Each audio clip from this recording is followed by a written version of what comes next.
পোশাকে যদি কোনো প্রাণী বা মানুষের ছবি থাকে তাহলে কি নামাজ হবে? কারোর পোশাকে যদি কোনো প্রাণীর ছবি থাকে বা মানুষের ছবি থাকে, অনেকের টি শার্টের বুকে কিংবা পিঠে এরকম ছবি দেখা যায় অনেক সময়, তাহলে এরকম পোশাক পরে সালাত আদায় করলে তার নামাজটা হয়ে যাবে, নামাজ হয়ে যাবে। কিন্তু এরকম পোশাক পরে নামাজ পড়াটা মাকরুহ বা অপছন্দনীয় কাজ।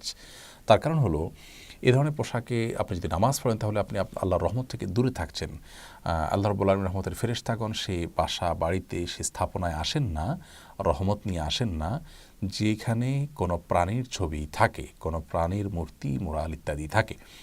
তো এ ধরনের পোশাক আপনি যখন পরেন তাহলে আপনি আল্লাহর রহমত থেকে, রহমতের ফেরেশতা থেকে দূরে থাকছেন, যা একজন ইমানদারের জন্য উচিত নয়। বিধায় এ ধরনের প্রাণীর পোশাক, প্রাণী রয়েছে পোশাকে, এরকম পোশাক পরে সালাত আদায় করলে সালাত মাকরু হবে, কিন্তু সালাত বিশুদ্ধ হয়ে যাবে, সালাত হবে না, ব্যাপারটা সেরকম নয়।